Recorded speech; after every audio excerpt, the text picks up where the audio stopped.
खोटा सिक्का। अब तो कुछ याद नहीं है मुझको। मेरे चेहरे पे अदद था मेरा, पीठ पर मैंने उठाई थी देश की सरकार, जिस पे कन्ना किसी मरहूम से कायद की छवि। अब तो कुछ याद नहीं है मुझको।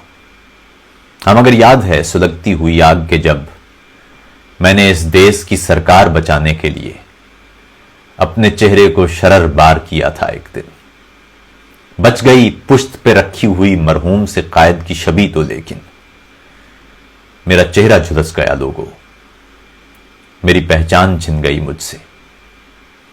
आग ने लूट लिया मेरा अदद। बस उसी दिन से खोटा सिक्का हूं। अब दराजों में सांस लेता हूं, अनगिनत फाइलों के बोझ तले। कब तलक देश की सरकार को उठाए फिरूं। मुझ पे बस इतना सा एहसान करो ऐ लोगों, मुझको जलती मिलों में पिघलाओ, मुझ पे मेरे अदद को खुदवाओ, मेरी पहचान मुझको लौटाओ, या मेरी पुश्त से कायद की छवि मिटवाओ।